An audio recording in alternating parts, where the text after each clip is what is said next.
Welcome to the channel students. तो आज है हमारी ऑर्गेनिक केमिस्ट्री की प्रॉब्लम्स का ये पार्ट 2, जिसमें हम लोग एक्सप्लेन करेंगे टाइप 2 की प्रॉब्लम्स। टाइप 2 में हमारे पास है arrange the following in increasing and decreasing orders पर बेस्ड जो कुछ भी प्रॉब्लम्स आती हैं पूरी ऑर्गेनिक केमिस्ट्री में से, वो आपको मैं इस वीडियो में एक्सप्लेन करने वाला हूं।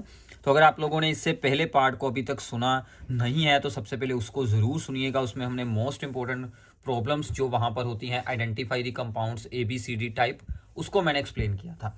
तो ये भी वैसे ही है, हमने पूरी ऑर्गेनिक केमिस्ट्री को ऐसे अलग अलग पार्ट्स में डिवाइड कर लिया है। इसके साथ आपको ऑर्गेनिक केमिस्ट्री को याद रखना ईजी हो जाता है और एग्जाम में आने वाली प्रॉब्लम्स आपके डायरेक्टली ही सोल्व हो जाएंगी।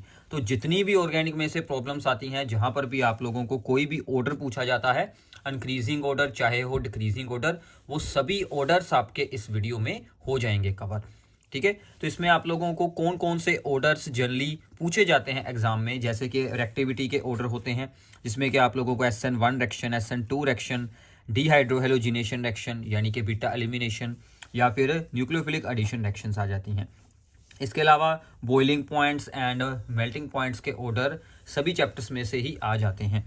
इसके बाद आते हैं एसिडिक स्ट्रेंथ के ऑर्डर। एसिडिक स्ट्रेंथ हमारे पास अल्कोहल्स की, फिनोल्स की एंड कार्बोक्सिलिक एसिड्स की, इनके ऊपर ही हमें प्रॉब्लम पूछी जाती है। फिर आते हैं बेसिक स्ट्रेंथ, वो सिर्फ अमाइंस में से पूछी जाती है, और इसके अलावा सोलबिलिटी भी हमें अमाइंस की ही पूछी जाती है। तो ये कुछ ऑर्डर्स जिन पर बेस्ड आते हैं कि इंक्रीजिंग ऑर्डर में अरेंज करो, डिक्रीजिंग ऑर्डर में अरेंज करो, वो सब कुछ आपका यहाँ से हो जाएगा।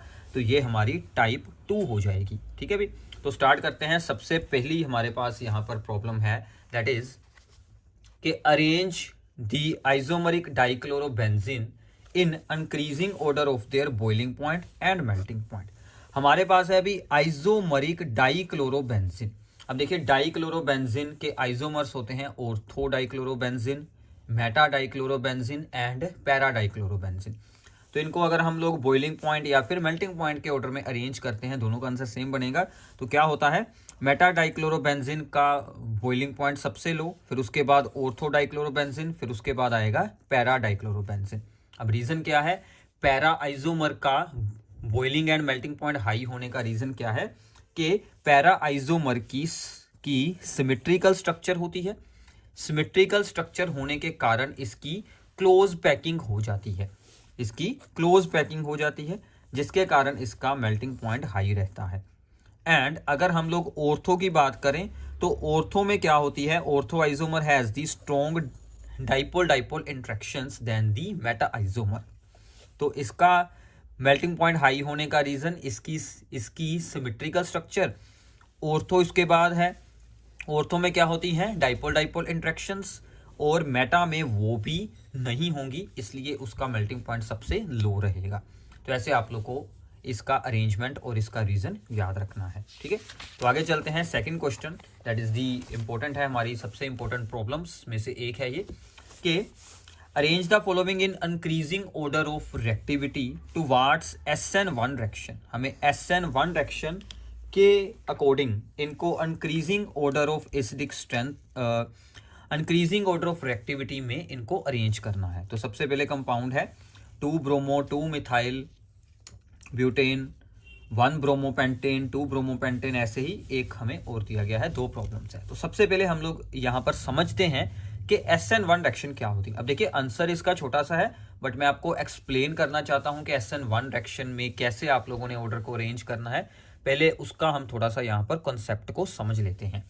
तो SN1 रिएक्शंस में ऑर्डर ऑफ रिएक्टिविटी ऑलवेज रहेगा 3rd डिग्री अल्काइल हैलाइड्स, फिर आएंगे 2 डिग्री, फिर आएंगे 1 डिग्री, और सबसे लो रिएक्टिविटी में होगा जो सिंपल एक कार्बन वाला हैलाइड होगा, अल्काइल हैलाइड होगा। ठीक है, 3rd डिग्री यानी कि tertiary, secondary and primary. Reason क्या है कि SN1 रिएक्शन जो होती है वो 2 स्टेप्स में होती है। उसमें कार्बोकटायन बनता है जो इंटरमीडिएट बनता है। तो कार्बोकटायन की स्टेबिलिटी का ऑर्डर ही इसमें रिएक्टिविटी का ऑर्डर बनता है, क्योंकि 3rd डिग्री कार्बोकटायन स्टेबल होते हैं, फिर 2 डिग्री उससे लो स्टेबिलिटी, प्राइमरी उससे लो स्टेबिलिटी, इसलिए हमारे पास ऑर्डर ऑफ रिएक्टिविटी 3rd का सबसे हाई, फिर 2, फिर 1। ठीक है, यानी कि आप लोगों ने याद रखना है, जिसका इंटरमीडिएट कार्बोकटायन सबसे ज्यादा स्टेबल बनेगा वो SN1 रिएक्शन में ज्यादा रिएक्टिव रहेगा। ठीक है, तो SN1 रिएक्शन में एक बात और आप लोग याद रख सकते हैं कि SN1 रिएक्शन में जब किसी ऑप्टिकली एक्टिव कंपाउंड की SN1 रिएक्शन की जाए, ठीक है, तो उसमें क्या बनता है, उसमें D एंड L आइसोमर का इक्विमोलर मिक्सचर बनकर हमें रेजमिक मिक्सचर मिलता है, रेजमाइजेशन हो जाती है। तो ये टर्म्स आई थिंक अब तक आप लोगों ने पहले सुनी होंगी कि D आइसोमर L आइसोमर दोनों की ऑप्टिकल, जब हम ऑप्टिकल एक्टिव कंपाउंड्स के बारे में एक्सप्लेन करते हैं तो दो तरह के होते हैं। जो राइट को रोटेट करते हैं प्लेन को वो होते हैं डेक्स्ट्रो रोटेटरी, जो करते हैं लेफ्ट को वो होते हैं लेवो रोटेटरी, ठीक है। बाकी आपको जो हेलोल्केन्स एंड हेलोरीन्स का कंप्लीट चैप्टर है उसकी वीडियो भी ऑलरेडी अपलोड की जा चुकी है, उसमें आपको इन सभी टर्म्स के बारे में जानकारी मिल जाएगी, ठीक है।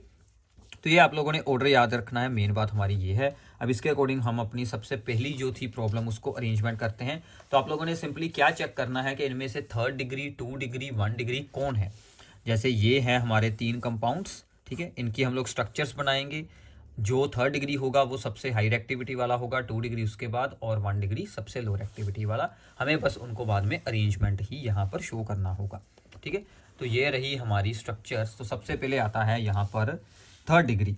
तो हमारा 3rd डिग्री है 2 ब्रोमो 2 मिथाइल ब्यूटेन, ये हमारा 3rd डिग्री है। सो इसकी रिएक्टिविटी सबसे ज़्यादा रहेगी, ठीक है। 3rd डिग्री मतलब जिस कार्बन के साथ हेलोजन जुड़ा है उसके साथ आगे 3 अल्काइल चेन्स जुड़ी हों, 1, 2 एंड 3।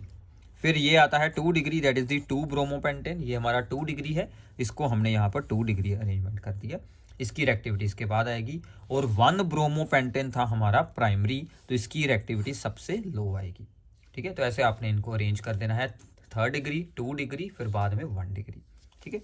ऐसे इसमें हमने एक और आपसे पूछी थी प्रॉब्लम। तो मेन काम यहाँ पर अब क्या हो गया है कि आपने नाम से उनकी स्ट्रक्चर बनानी है, फिर उनको अरेंज कर देना है। अब दूसरी एग्जांपल में था 2 bromo 2 methyl butane, this is the 3rd degree. फिर आ गया था 2 ब्रोमो 3 मिथाइल ब्यूटेन। अब इसको ध्यान से देखिए, इस कार्बन के साथ जुड़ा है Br, ठीक है। अब इसके साथ एक चेन है और इसके साथ आगे एक, ठीक है, इसके साथ आगे एक चेन है। ये पूरी की पूरी को हम एक चेन अज्यूम करेंगे, यानी कि इस कार्बन के साथ तो 2 चेन्स जुड़ी हैं। जो इसके साथ वाला C है वो आगे 3rd डिग्री है, 2 डिग्री है, उसके साथ हमें कुछ खास नहीं, मतलब हमें इस कार्बन को चेक करना है। ये हमारी 2 डिग्री है, तो ये हमारी आ जाएगी इससे लोअर एक्टिविटी में। यहाँ पर इसको देखेंगे तो ये 1, 2 एंड 3। अब इसको देखेंगे, इस कार्बन के साथ जुड़ा है हेलोजन, इसके साथ आगे एक ही चेन है, तो ये हमारा बन जाएगा 1 डिग्री। दूसरी आप लोग ऐसे भी याद रख सकते हैं, अगर जिस कार्बन के साथ हेलोजन जुड़ा है उसके साथ कोई भी हाइड्रोजन ना हो वो 3rd डिग्री होता है, एक हाइड्रोजन हो तो 2 डिग्री है, 2 हाइड्रोजन हो तो वो 1 डिग्री है, ठीक है। तो ऐसे भी आप लोग याद रख सकते हैं, ठीक है भी। ऐसे SN1 में एक प्रॉब्लम हमारे पास और है कि which of the following compound will react faster in SN1 reaction. अब ये है यहाँ पर एक अलाइल हलाइड वर्सेस दी सिंपल अल्काइल हलाइड। ये है अलाइल हलाइड। तो अलाइल हलाइड से क्या होगा ऐसे ही यहाँ पर है ये, ठीक है। This is not the benzene ring, this is the cyclohexyl, this is the benzyl chloride, ठीक है। तो ये हमारे दोनों स्पेशल कंपाउंड है, benzyl chloride and the allyl halide, allyl chloride. फिर बाद में 2 एग्जांपल्स और हैं, इनकी तो आप लोग स्ट्रक्चर से ही आइडिया लगा सकते हैं, ठीक है। तो सबसे पहले की बात करते हैं जिसमें है अलाइल हलाइड, अलाइलिक हलाइड। तो ये जो अलाइलिक हलाइड है अभी, अगर हम इसका हेलोजन उतारते हैं, यहाँ से कार्बोकटायन बनाते हैं, तो कुछ ऐसा हमें कार्बोकटायन यहाँ पर मिलता है। ये कार्बोकटायन रेजोनेंस के साथ स्टेबलाइज हो जाता है। तो जिसका कार्बोकटायन स्टेबल होगा वो मोर एक्टिव होगा, इसलिए सबसे पहले में से ये हमारा जो अलाइल हलाइड है ये ही फास्टर रिएक्ट करेगा, क्योंकि इसका कार्बोकटायन रेजोनेंस के साथ स्टेबलाइज हो रहा है। सिमिलरली इसमें भी यही आंसर मिलेगा कि ये जो बेंजाइलिक हलाइड है इसका जो कार्बोकटायन होता है वो रेजोनेंस के साथ स्टेबलाइज हो जाता है, इसलिए यही हमारा फास्टर रिएक्ट करेगा। तो बेंजाइल क्लोराइड का भी अगर हम यहाँ से Cl उतारेंगे तो ये एक बेंजाइलिक हलाइड, बेंजाइलिक कार्बोकटायन बनता है जो रेजोनेंस के साथ स्टेबलाइज होता है, इसलिए ये SN1 में फास्टर रिएक्ट करेगा। और दूसरे जो कंपाउंड्स थे उनमें कुछ ऐसी स्ट्रक्चर्स दी गई थी, बोन लाइन स्ट्रक्चर्स दी गई थी। तो बोन लाइन स्ट्रक्चर का क्या मतलब है, यहाँ पर एक C एटम होगा और एक कार्बन इस तरफ, एक कार्बन इस तरफ, एक कार्बन इस तरफ, तो वो हमने स्ट्रक्चर को ड्रॉ कर दिया। तो ये हमारा बन रहा है 3rd डिग्री, ठीक है। और दूसरी थी ये वाली स्ट्रक्चर, हर एक कॉर्नर में एक एक C एटम होगा, एक C एटम होगा यहाँ पर, एक यहाँ पर, एक यहाँ पर। अगर हम इसको ड्रॉ करें तो कुछ इस तरह से हमें यहाँ पर चेन मिलेगी और यहाँ पर जुड़ा होगा Cl, ठीक है। तो ये हमारा जो कार्बन है, ये वाला जो कार्बन है, दिस इज दी 2 डिग्री, क्योंकि एक चेन इस तरफ है, एक चेन इस तरफ है, तो ये हमारा 2 डिग्री है, तो हमारा 3rd डिग्री ही फास्टर रिएक्ट करेगा, तो ये हमारा आंसर हो जाएगा, ठीक है भी। ऐसे ही एक और प्रॉब्लम थी जिसमें उसने हमसे पूछा था कि दोनों ही 3rd डिग्री थे, CH3 जुड़ा है 3 time with carbon with bromine और एक साइड पर है आयोडीन। मतलब दोनों ही 3rd डिग्री हो बट एक के साथ जुड़ा हो ब्रोमीन, एक के साथ आयोडीन। फिर हमने क्या करना है, मतलब आपकी कार्बन चेन सेम है बट आपके हैलोजन अलग अलग हैं, तो इसमें आपने ये याद रखना है कि आयोडीन वाले सबसे फास्ट, फिर ब्रोमीन, फिर आएगी क्लोरीन। क्योंकि बॉन्ड जिसका इजीली ब्रेक हो जाए, तो Ci का बॉन्ड जो होता है वो वीक होता है देन दी Cbr, और Cbr का वीक होता है देन दी CCl। तो Ci का बॉन्ड सबसे वीक है, इसलिए वो इजीली ब्रेक होगा, इसलिए वो फास्टर रिएक्ट करेगा, मोर रिएक्टिव होगा because of the low bond association enthalpy, ठीक है। तो ऐसे आपने इसको एक्सप्लेन कर देना है। इसके अलावा कुछ और हमने एग्जांपल्स आपके लिए नीचे लिखी हुई हैं, जैसे कि ये है, ये क्या है अभी C6H5 यानी कि बेंजीन, ठीक है। तो ये नीचे उसकी स्ट्रक्चर बनाई गई है। सो this is the benzylic halide. अगर हम लोग इसको भी 2 डिग्री बना दें, तो इसको हमने 2 डिग्री बना दिए, ठीक है, तो इसकी रिएक्टिविटी इंक्रीज हो जाएगी। अगर हमने 2 डिग्री ही रखा है बट हमने यहाँ पर अल्काइल चेन की जगह पर एक बेंजीन जोड़ दी है, तो जितनी ज़्यादा बेंजीन होगी C एटम के साथ, उसका कार्बोकैटायन उतना ही ज़्यादा स्टेबलाइज हो जाएगा, इसलिए ये सबसे ज़्यादा रिएक्टिव है, चाहे दोनों ही 2 डिग्री हो, ठीक है, चाहे दोनों ही 2 डिग्री हो, बट CH3 की जगह पर बेंजीन होने के कारण वो ज़्यादा रिएक्टिव रहेगा टुवार्ड्स दी SN1 रिएक्शन। SN2 में ऐसा नहीं कुछ होगा, SN1 के बारे में है ये सब कुछ, इसमें कंफ्यूज ना होना, ये SN1 में कार्बोकैटायन वाला रूल अप्लाई होता है, ठीक है भी, इतना पता चल गया। तो ऐसे ही हम लोग SN2 के बारे में एक्सप्लेन करेंगे। इसके नोट्स आप लोग साथ में भी बना सकते हैं, आप लोगों को नीचे PDF भी मिल जाएगी। वैसे अगर आप लोग खुद इसके नोट्स बनाएंगे तो आपके लिए ज़्यादा यूजफुल रहेंगे। तो आगे है 3rd प्रॉब्लम SN2 पर। SN2 में रिएक्टिविटी का ऑर्डर हमने अरेंज करना है इन कंपाउंड्स को। कंपाउंड्स हमारे सेम ही हैं, 2 bromopentane, 1 bromopentane, 2 bromo, 2 methyl butane, और 2 एग्जाम्पल्स हो रहे हैं। अब SN2 रिएक्शन में क्या होता है, SN2 में ऑर्डर ऑफ रिएक्टिविटी SN1 के रिवर्स हो जाता है। तो मिथाइल हैलाइड्स का सबसे जहाँ पर हाई रेट रहेगा, हाई रिएक्टिविटी रहेगी, फिर आएंगे प्राइमरी, फिर सेकेंडरी, फिर आएंगे हमारे टर्शरी। रीज़न क्या है, ये रिएक्शन एक स्टेप में होती है, ठीक है, सिंगल स्टेप में होती है, और न्यूक्लियोफाइल सीधा ही अटैक करता है ऑन द कार्बन एटम। तो इसका कारण इसमें स्टेरिक हिंड्रेंस का काम होता है। अगर तो जिस कार्बन पर हैलोजन जुड़ा है उसके आसपास बहुत सारे ग्रुप्स जुड़े हों तो स्टेरिकली हिंड्रेड हो जाता है, वो उनके बीच ही छुप जाता है, तो न्यूक्लियोफाइल का अटैक होना मुश्किल हो जाता है। अगर स्टेरिक हिंड्रेंस ना हो तो ईजिली अटैक वहाँ पर हो सकता है न्यूक्लियोफाइल का, तो उसके अकॉर्डिंग ही हम इसे यहाँ पर अरेंज करते हैं। प्राइमरी में लो स्टेरिक हिंड्रेंस होगी, 2 डिग्री में और ज़्यादा हो जाएगी, 3rd डिग्री में और ज़्यादा हो जाएगी, ठीक है। तो SN2 रिएक्शन में कॉन्फ़िगरेशन इन्वर्ट हो जाती है, इन्वर्जन ऑफ कॉन्फ़िगरेशन होता है, मतलब आप लोग जो भी कॉन्फ़िगरेशन यूज़ करेंगे, यानी कि ऑप्टिकल आइसोमर जो भी यूज़ करेंगे उसका ऑपोजिट फॉर्म हो जाएगा दूसरी तरफ, ठीक है। इसमें हमने अरेंजमेंट किया है, तो आपने फिर यहाँ पर सिंपल करना है कि 3rd डिग्री सबसे लो रिएक्टिव, फिर आएगा 2 डिग्री, फिर आएगा 1 डिग्री। तो आपने स्ट्रक्चर्स बनाकर सिंपली अरेंज कर देना है। तो ये था हमारा 3rd degree, 2 bromo 2 methyl butane, फिर आ गया 2 ब्रोमोपेंटेन 2 डिग्री, फिर आ गया हमारा 1 डिग्री 1 ब्रोमोपेंटेन। अगर आपने SN1 के सोल्व कर लिए तो ये तो ईजिली हो ही जाएंगे। स्ट्रक्चर बनानी है नाम से, बाद में अरेंज कर देना है, और तो कुछ नहीं है काम, ठीक है। अब जैसे यहाँ पर देखते हैं, इनमें से अगर हम लोग ध्यान से देखें तो ये तो आ गया हमारा क्लोरोबेंजीन। अब यहाँ पर एक स्पेशल चीज़ आ जाएगी। फिर ये दोनों अगर आप लोग ध्यान से देखेंगे, दिस इज दी प्राइमरी, इस कार्बन के साथ हैलोजन जुड़ा है, इसके पास 2 हाइड्रोजन है, इसके आगे एक चेन जुड़ी है पूरी, this is primary, this is secondary. ये सेकेंडरी कैसे है, इस कार्बन के साथ हैलोजन जुड़ा है, इसके आगे 2 चेन्स जुड़ी हैं 2, सो दिस इज दी सेकेंडरी, ठीक है। तो इसके अकॉर्डिंग हम इसे अरेंज कर देंगे। यहाँ पर तो वही रूल अप्लाई होगा कि आयोडीन वाला सबसे ज़्यादा रिएक्टिव, फिर ब्रोमीन वाला, फिर आएगा Cl वाला, ठीक है। इनको आगे एक्सप्लेन कर देते हैं एक बार। सो ये आ गया हमारा प्राइमरी सबसे ज़्यादा रिएक्टिव, फिर 2 degree.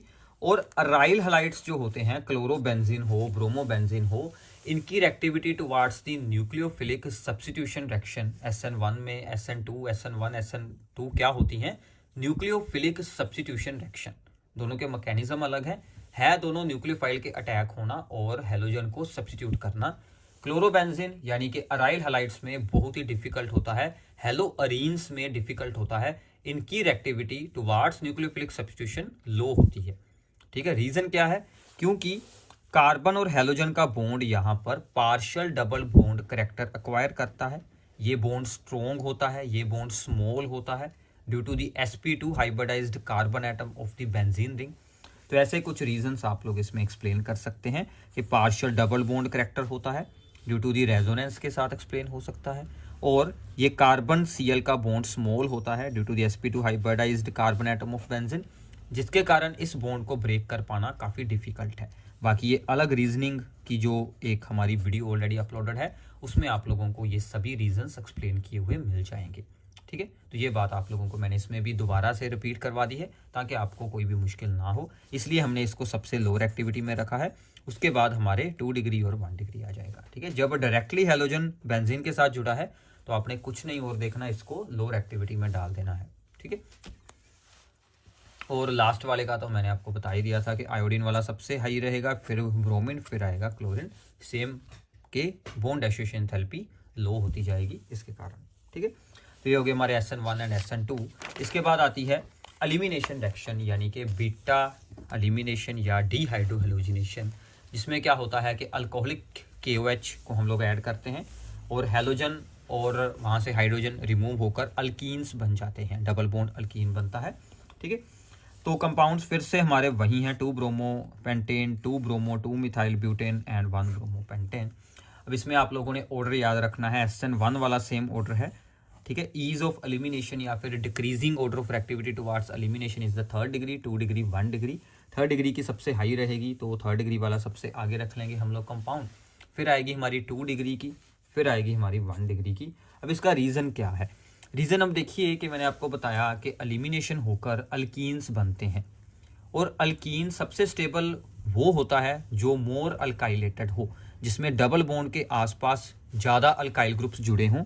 More alkylated alkenes are more stable, therefore these are easily formed. So this can be explained on the basis of ease of the formation of the alkenes, as more alkylated alkene is more stable. This is known as the Seydt-Zepf rule. इसके कारण 3rd degree अल्काइलाइड्स prefer होते हैं elimination reaction में। मतलब क्या है? अब देखिए यहाँ से अगर मैं ब्रोमीन को हटाऊं तो हमारा डबल बॉन्ड यहाँ पर बनेगा इन दोनों कार्बन में। इसके आसपास अल्काइल ग्रुप्स देखिए 1 2 3 अल्काइल ग्रुप हैं इसके आसपास, 1 2 3। अगर मैं इसको बनाऊं तो यहाँ पर बनेगा, यहाँ पर 1 अल्काइल ग्रुप, 2 अल्काइल ग्रुप, यहाँ पर 2 अल्काइल ग्रुप्स हैं। इसके लिए यहाँ पर बनेगा, यहाँ से हेलोजन गया, यहाँ से हाइड्रोजन गया, इसके पास एक ही अल्काइल ग्रुप है। सो 1 2 3 मोर alkylated alkenes are more stable. सो ये प्रेफर होता है 3rd डिग्री, इसीलिए ही एलिमिनेशन में हम ज़्यादा प्रेफर करते हैं। ठीक है, तो अब देखिए भी अगर आपको एलिमिनेशन रिएक्शन के बारे में कुछ नहीं पता है तो पहले उसको सुन लीजिए। एलिमिनेशन रिएक्शन क्या होती है वो आपने रीड कर लेनी है, सिंपल सी रिएक्शन है, उसके बाद आपको ये ऑर्डर अंडरस्टैंड हो जाएंगे ईजिली। ठीक है, तो इस पर भी प्रॉब्लम आती है बहुत बार एग्जाम में, जरूरी नहीं कि सिर्फ SN1 SN2 है इस चैप्टर में, इस चैप्टर में से एलिमिनेशन का ऑर्डर भी आप लोगों से पूछा जा सकता है। ठीक है, सो आगे हमारा एक इस चैप्टर का जो है वो लास्ट ऑर्डर है बॉइलिंग पॉइंट्स का। ये बिल्कुल सिंपल है, तो हमें बॉइलिंग पॉइंट्स के इंक्रीजिंग ऑर्डर में इनको अरेंज करना है। तो ब्रोमोमीथेन है, ब्रोमोफोम है, क्लोरोमीथेन है एंड डाइब्रोमोमीथेन है। ठीक है, अब देखिए जब हम लोग हैलोजन्स चेंज करते हैं, जितना हैवी हैलोजन होगा उतना हाई बॉइलिंग पॉइंट, जितने ज़्यादा हैलोजन्स होंगे उतना हाई बॉइलिंग पॉइंट, जितना चेन का साइज हाई रहेगा उतना ज़्यादा बॉइलिंग पॉइंट, स्ट्रेट चेन का ज़्यादा बॉइलिंग पॉइंट होगा। तो ऐसे कुछ बातें आप लोगों ने याद रखनी है। और दूसरे में है isobutyl bromide, tert butyl bromide यानी कि 3rd degree tertiary, and n butyl bromide यानी कि नॉर्मल ब्यूटाइल ब्रोमाइड। ये उनके कॉमन नेम्स भी आ सकते हैं। ठीक है, तो पहले वाली प्रॉब्लम करते हैं पहले। क्लोरोमीथेन, ठीक है, क्लोरोमीथेन, ब्रोमोमीथेन, ठीक है, फिर आएगा डाई ब्रोमोमीथेन यानी कि CH2 Br2 हो गए, फिर आएगा ब्रोमोफोम, क्लोरोफॉर्म जैसे ब्रोमोफोम CH Br3। तो जितने ज़्यादा हैलोजन, अब देखिए Br is heavier than the Cl, सो इसका हायर बॉइलिंग पॉइंट, 2 Br हो गए और हैवी, 3 Br हो गए और हैवी।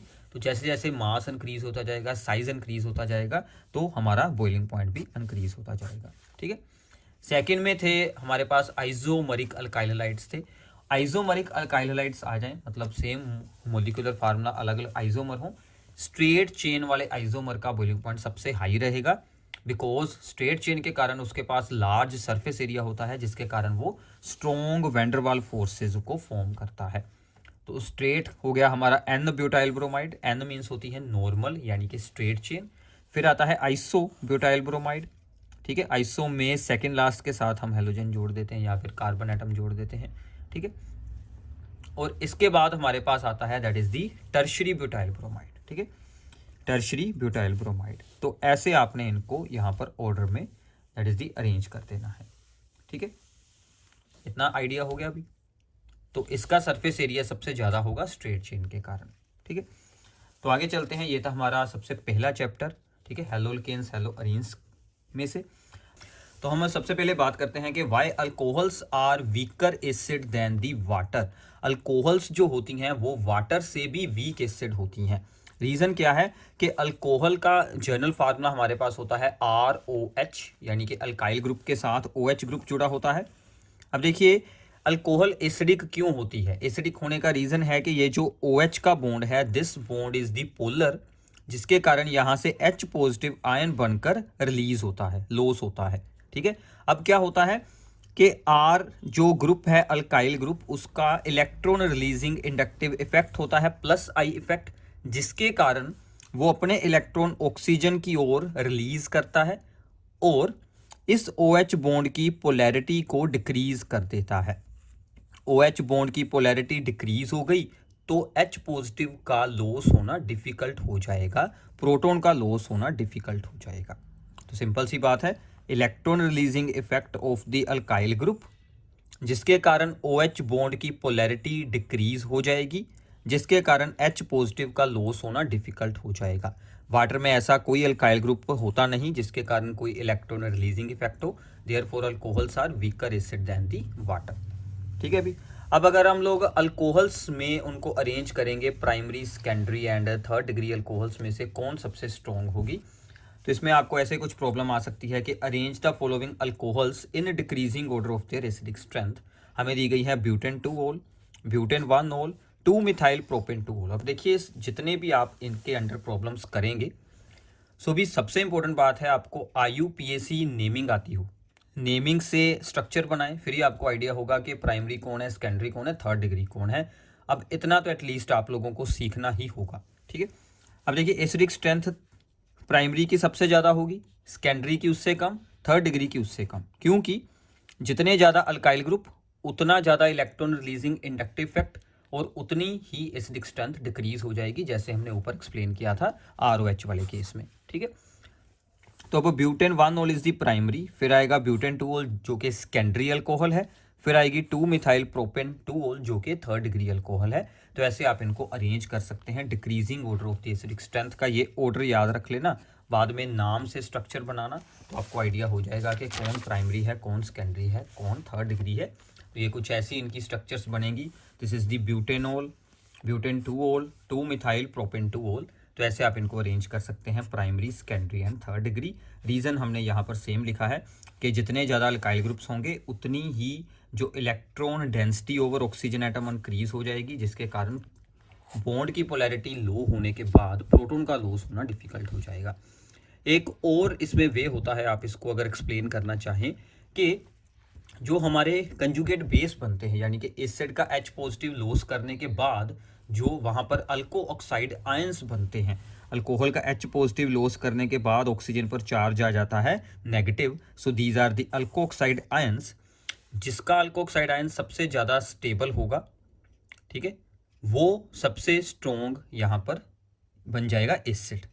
तो अगर हम लोग अल्को ऑक्साइड आयंस का बेसिक करैक्टर चेक करेंगे तो वो कुछ ऐसा बनेगा। थर्ड डिग्री का स्ट्रॉन्ग बेस है, 2 डिग्री उससे वीक और 1 डिग्री सबसे वीक बेस है, बेसिक स्ट्रेंथ है। तो बेसिक स्ट्रेंथ है तो एसिडिक के तो अपोजिट ही होगी। एसिडिक था 1 2 3, बेसिक है 321, ठीक है। ये कुछ एक्स्ट्रा है, कभी एग्जाम में तो अभी तक नहीं पूछा गया, बट आप लोग रीड कर सकते हैं, ठीक है। अगर आपकी किस्मत कई बार ख़राब हो जाती है तो कुछ अलग चीज़ें भी पूछ लेते हैं, बट मोस्टली आपको इंपॉर्टेंट चीज़ें ही आएंगी पेपर में, ठीक है। सो टेंशन की बात नहीं है।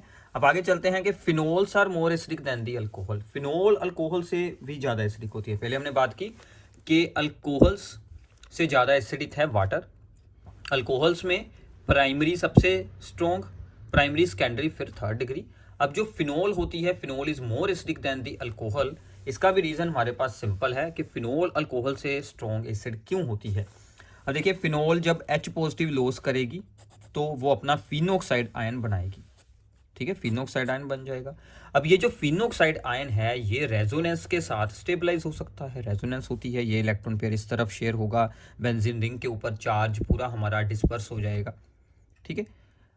So phenoxide ion is more resonance stabilise than the phenol. वो फिनोल से भी ज्यादा रेजोनेंस स्टेबलाइज होता है। देखिए, रेजोनेंस फिनोल में भी बनेगी और फिनोक्साइड आयन में भी बनेगी, but resonance hybrid of the phenoxide ion is more stable than the phenol, therefore reaction proceeds towards the forward direction is that H positive release कर देती है, क्योंकि जो चीज़ स्टेबल होती है वही ज़्यादा अमाउंट में बनती है। तो फिनोक्साइड ज़्यादा स्टेबल है देन दी फिनोल, तो ये ईजिली फॉर्म हो जाता है, H पॉजिटिव लॉस हो जाता है, एसिडिक करेक्टर शो हो जाता है। बट अगर यही हम लोग बात करते हैं अल्कोहल्स की, जो हमारी सिंपल अल्कोहल्स है, अल्कोहल्स में ऐसा कुछ नहीं होता। अल्कोहल है, इसका H पॉजिटिव लॉस करेंगे तो यहाँ पर अल्कोक्साइड आयन बनेगा, इसके साथ कोई बेंजीन वगैरह तो है नहीं, तो इसमें कोई रेजोनेंस वगैरह बिल्कुल नहीं होती, कोई स्टेबिलिटी का अलग से रीज़न नहीं बनता यहाँ पर। इसलिए अल्कोक्साइड आयन में ऐसी कोई स्टेबिलिटी ना होने के कारण ये ईजिली नहीं फॉर्म होता, यानी कि अल्कोहल्स वीक एसिड बन जाती है, क्योंकि इसको बनाना मुश्किल है, ठीक है, क्योंकि ये स्टेबल नहीं है फिनोक्साइड के मुकाबले, ठीक है। तो फिनोक्साइड आयन जो होता है वो रेजोनेंस से स्टेबलाइज होने के कारण इजीली बनता है, देयरफॉर जो फिनोल है वो मोर एसिडिक हो जाती है than the alcohol. Simple reason क्या है कि phenoxide ion is more resonance stabilise than the phenol, but alkoxide ion में ऐसी कोई स्टेबिलिटी रेजोनेंस के कारण नहीं होती, ठीक है। तो ये आपने रीड कर लेना है आंसर, मैंने आपको बताया था। आपको पीडीएफ इसकी हमारे टेलीग्राम चैनल पर मिल जाएगी, उसको ज्वाइन कर लेना। सभी पीडीएफ फाइल्स मैं वहाँ पर ही शेयर करता रहता हूँ, ठीक है। अगर कोई स्किप हो जाए तो आप लोग नीचे कमेंट्स में मुझे याद करवा देना, तो आपको उसकी भी पीडीएफ फाइल वहाँ पर शेयर कर दी जाएगी। तो आगे चलते हैं। अगर हम लोग फिनोल के साथ कोई इलेक्ट्रॉन डोनेटिंग या इलेक्ट्रॉन रिलीजिंग ग्रुप जोड़ दें तो उसकी एसिडिक स्ट्रेंथ पर क्या असर पड़ता है, उसी पर हमारे पास प्रॉब्लम है। Arrange the following compounds in increasing order of there acidic strength. अब कौन कौन है? पैराक्रेसोल, पैरानाइट्रोफिनोल एंड फिनोल। पैराक्रेसोल यानी कि जब फिनोल के साथ CH3 जुड़ जाए, पैरानाइट्रोफिनोल जब NO2 जुड़ जाए, और ये हमारी सिंपल फिनोल है। अब देखिए, इलेक्ट्रॉन विदड्रॉइंग जो होते हैं ग्रुप्स जैसे NO2, CN या हेलोजन्स, ये एसिडिक स्ट्रेंथ को इंक्रीज करते हैं। मैंने ऑलरेडी अंडरलाइन किया है, इनको याद कर लेना भाई, क्योंकि ये सभी चैप्टर्स में आ जाते हैं बार बार। Electron withdrawing group, electron donating group, कई जगह पर इंक्रीज करेंगे, कई जगह पर डिक्रीज करेंगे। तो एसिडिक स्ट्रेंथ को इलेक्ट्रॉन विदड्रॉइंग इंक्रीज करेगा, ठीक है। और इलेक्ट्रॉन रिलीजिंग जो होते हैं जैसे अल्काइल ग्रुप हो गया, अमाइन ग्रुप हो गया, OR हो गया, OH ग्रुप हो गया, ये डिक्रीज करेंगे, ठीक है। इलेक्ट्रॉन विदड्रॉइंग जो अपनी तरफ इलेक्ट्रॉन्स को अट्रैक्ट करते हैं वो इंक्रीज करेंगे एसिडिक स्ट्रेंथ। इलेक्ट्रॉन रिलीज करने वाले जैसे अल्काइल ग्रुप है वो डिक्रीज करेंगे, ठीक है। तो हमने क्या किया, हमने यहाँ पर फिनोल के साथ एक जोड़ा है electron donating group, that is the paracresol, यानी कि पैरा पोजीशन पर CH3 जुड़ा है। तो CH3 is electron releasing, electron donating group. Electron donating group पर डिक्रीज करेगा एसिडिक स्ट्रेंथ, ये वीक एसिड है, ये स्ट्रॉन्ग है। NO2 इलेक्ट्रॉन विदड्रॉइंग है ग्रुप, तो ये इंक्रीज करेगा एसिडिक स्ट्रेंथ, तो ये हमारा स्ट्रॉन्ग एसिड बन गया। क्लियर है अभी? तो ऐसे ही इसमें और आपको कुछ अरेंजमेंट्स मैंने यहाँ पर बताए हुए हैं, वो आप लोग प्रैक्टिस कर सकते हैं साथ में। जैसे कि फिनोल से स्ट्रॉन्ग एसिड, अगर हमने NO2 जोड़ दिया तो सभी पोजीशंस पर ही वो फिनोल से तो स्ट्रॉन्ग होते हैं, बट सबसे स्ट्रॉन्ग होगा पैरा वाला, उससे वीक होगा ऑर्थो वाला, उससे वीक मेटा वाला, फिर आएगा फिनोल।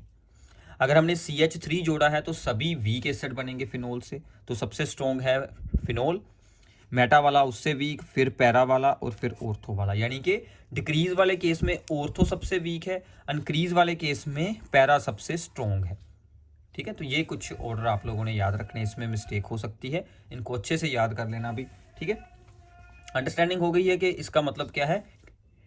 क्रेसोल यानी कि CH3 जोड़ना है, ऑर्थो पर जोड़ देना, पैरा पर जोड़ देना, मेटा पर जोड़ देना, और NO2 जोड़ना है, दैट इज दी नाइट्रो में। ठीक है, तो स्ट्रक्चर्स इनकी खुद बनाकर देख लेना, आपको प्रैक्टिस हो जाएगी। और एक हमारे पास जनरल सा ऑर्डर है, कई बार ऐसे भी ऑर्डर आ जाते हैं। सिंपल अल्कोहल प्रोपेनवानोल, उससे स्ट्रॉन्ग होंगे सभी तरह के फिनोल्स। तो 4-मिथॉक्सीफिनोल यानी कि जिसके पास इलेक्ट्रॉन डोनेटिंग ग्रुप है वो भी फिनोल। ठीक है, सिंपल एलिफेटिक अल्कोहल से तो स्ट्रॉन्ग होगी। फिर आ गई सिंपल फिनोल, क्योंकि इलेक्ट्रॉन डोनेटिंग ग्रुप यहाँ पर एसिडिक स्ट्रेंथ को डिक्रीज करता था। फिर आ गया हमारा NO2 वाला। ठीक है, मेटा नाइट्रोफिनोल, थर्ड पोजीशन का मतलब होता है मेटा पोजीशन। फिर अगर 2 NO2 ग्रुप जोड़ दें तो और स्ट्रॉन्ग हो जाएगी, अगर 3 NO2 ग्रुप जोड़ दें तो और स्ट्रॉन्ग हो जाएगी। मतलब जितने ज़्यादा इलेक्ट्रॉन विदड्रॉइंग ग्रुप होंगे उतना स्ट्रॉन्ग एसिड बनेगा। नीचे इनकी स्ट्रक्चर्स भी बताई गई हैं, तो ये इनकी स्ट्रक्चर्स आ जाएंगी। This is the simple aliphatic alcohol, so these are the सभी की सभी ही फिनोल्स हैं, बट इसके साथ जुड़ा है इलेक्ट्रॉन डोनेटिंग ग्रुप, ये सिंपल फिनोल। इसके साथ इलेक्ट्रॉन विदड्रॉइंग ग्रुप, यहाँ पर 2 इलेक्ट्रॉन विदड्रॉइंग ग्रुप हैं और यहाँ पर 3 जुड़ चुके हैं। इस कंपाउंड का नाम आप लोगों ने मुझे बताना है, इसका एक स्पेशल नेम होता है, तो प्लीज़ नीचे कमेंट बॉक्स में बताइए कि इस कंपाउंड का नेम क्या होगा। ठीक है, बताएंगे भी, सबको आई थिंक याद होगा, आपने यूज़ किया होगा। ठीक है, सो वैसे अगर IUPAC में तो ऊपर नेम आपको बताया गया है 2,4,6 ट्राइनाइट्रोफिनोल, तो इसका एक और नाम होता है, कॉमन नेम होता है, वो आप लोगों ने नीचे बताना है। क्लियर है अभी। इसके बाद आ जाते हैं boiling point of ethanol is higher than the methoxymethane, यानी कि अल्कोहल्स के बॉइलिंग पॉइंट ईथर से हाई होते हैं। अल्कोहल के बॉइलिंग पॉइंट ईथर से हाई होना सिंपल सी बात है, अल्कोहल्स में हाइड्रोजन बॉन्ड बनते हैं। ठीक है, so ethanol has higher boiling point because of the strong intermolecular hydrogen bonding, whereas ethers में क्या होती है, simple dipole dipole interaction. Dipole dipole interaction hydrogen bonding से वीक होती है, हमेशा आप लोगों ने याद रखना है। डाइपोल डाइपोल इंट्रैक्शन जो हाइड्रोजन बॉन्डिंग से वीक होती है। डाइपोल यानी कि कोई भी दो वहां पर डाइपोल्स बन चुके हैं, ऑपोजिट चार्जेस होने के कारण उनके ऑपोजिट पोल्स एक दूसरे को अट्रैक्ट करते हैं, that is the dipole dipole interaction. ठीक है, क्लियर है अभी। तो आगे चलते हैं। आगे है कि हमारे पास हमारा अगला चैप्टर है aldehyde ketones and carboxylic acid, this is the most important one. अब इसमें सबसे पहली प्रॉब्लम है न्यूक्लियोफिलिक एडिशन रिएक्शंस के ऊपर। न्यूक्लियोफिलिक एडिशन रिएक्शन में हमें यहाँ पर इंक्रीजिंग ऑर्डर ऑफ रिएक्टिविटी में इन सभी कंपाउंड्स को अरेंज करना है। तो सबसे पहले आपको ये आइडिया हो कि न्यूक्लियोफिलिक एडिशन रिएक्शन में होता क्या है। न्यूक्लियोफिलिक एडिशन रिएक्शन होती है अभी सभी एल्डिहाइड और कीटोन्स में। एल्डिहाइड कीटोन्स में क्या जुड़ा होता है, कार्बोनाइल ग्रुप। कार्बोनाइल ग्रुप यानी कि C डबल बॉन्ड O। अब C डबल बॉन्ड O में देखिए oxygen is more electronegative, therefore उस पर आ जाता है पार्शियल नेगेटिव चार्ज, और कार्बन पर फिर आएगा पार्शियल पॉजिटिव चार्ज। अब न्यूक्लियोफाइल के लिए साइट बन चुकी है पॉजिटिव चार्ज वाली, that is the carbon atom. तो हमारा न्यूक्लियोफाइल अटैक करेगा सीधा जाकर इस कार्बन एटम पर। क्लियर है, तो यहां से एक बॉन्ड ब्रेक होकर ऑक्सीजन अपने पास इलेक्ट्रॉन पेयर को वापस रख लेगा। तो ये जो हमारा न्यूक्लियोफाइल है ये जाकर C के साथ अटैच हो गया। ठीक है, और ऑक्सीजन पर आ गया नेगेटिव चार्ज। इसमें आप बाद में कोई डिल्यूट एसिड या कोई भी H पॉजिटिव का सोर्स ऐड करेंगे तो वहां से यहाँ पर बन जाएगा OH ग्रुप, और ऐसे हम लोग न्यूक्लियोफाइल को कार्बन के साथ अटैच कर देते हैं कार्बोनाइल ग्रुप में, यहाँ पर ऐड करवा देते हैं। न्यूक्लियोफाइल को ऐड करना न्यूक्लियोफिलिक एडिशन रिएक्शन। ठीक है, अब इसमें यहीं से आपको आइडिया हो जाएगा कि रिएक्टिविटी का ऑर्डर किस फैक्टर पर डिपेंड करेगा कि ये जो पॉजिटिव चार्ज है वो कितना हाई रहता है। जितना ज़्यादा पॉजिटिव चार्ज उतना इजी अटैक हो जाएगा, जितनी लेस स्टेरिक हिंड्रेंस उतना इजी अटैक हो जाएगा। तो दो फैक्टर है, high positive charge less steric hindrance हो तो इजी अटैक होगा, हाई रिएक्टिविटी होगी न्यूक्लियोफाइल की। ठीक है, तो अब देखिए जब इलेक्ट्रॉन रिलीजिंग ग्रुप्स अटैच कर दें हम इस CO ग्रुप के साथ, तो वो क्या करेंगे, वो अपने इलेक्ट्रॉन रिलीज कर इस पार्शियल पॉजिटिव चार्ज को डिक्रीज करवा देंगे, और आल्सो उनके साथ स्टेरिक हिंड्रेंस भी हो जाएगी, जिसके कारण हमारी रिएक्टिविटी डिक्रीज हो जाएगी।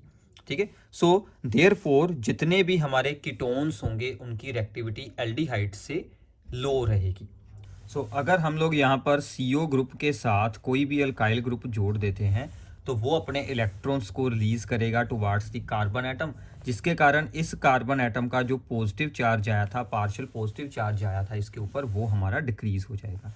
अगर हम दोनों साइड पर ही अल्काइल ग्रुप जोड़ देते हैं तो वो और ज़्यादा इस पार्शियल पॉजिटिव चार्ज को डिक्रीज कर देंगे, क्योंकि दोनों तरफ से ही हमारा जो है वो चार्ज को, पॉजिटिव चार्ज को डिक्रीज किया जाएगा जो कि कार्बन के ऊपर आया था। यानी कि इस कार्बन की इलेक्ट्रोफिलिसिटी रिड्यूस हो जाएगी। और आल्सो अब इस कार्बन के आसपास दो दो अल्काइल ग्रुप जोड़ देंगे तो वो स्टेरिकली हिंड्रेड हो जाएगा, उनके बीच ही छुप जाएगा, तो न्यूक्लियोफाइल को रास्ता मिलना यहाँ पर डिफिकल्ट हो जाएगा अटैक करने के लिए। तो यही मेन रीज़न है कि कीटोन्स आर लेस रिएक्टिव और aldehydes are more reactive. Aldehydes में एक अल्काइल ग्रुप होता है, कीटोन्स में दो दो अल्काइल ग्रुप होते हैं, जिसके कारण उनकी रिएक्टिविटी डिक्रीज हो जाती है। तो यहाँ पर हमने यही सब कुछ एक्सप्लेन किया है, ठीक है। तो ये आप लोग यहाँ से रीड आउट कर सकते हैं। सिंपल सा रीज़न है कि वाई, ये आपको ऐसे भी पूछा जा सकता है कि why aldehydes are more reactive than the ketones toward the nucleophilic reaction, ठीक है। जितने ज़्यादा अल्काइल ग्रुप्स होंगे उतनी ही रिएक्टिविटी हमारी लो हो जाएगी towards the nucleophilic addition reaction, ठीक है अभी। अब इसके ऊपर आपको बहुत सारे ऑर्डर्स बनाए जा सकते हैं, जैसे हम लोग इसका पहले सोल्यूशन करेंगे जो हमसे पूछा गया था।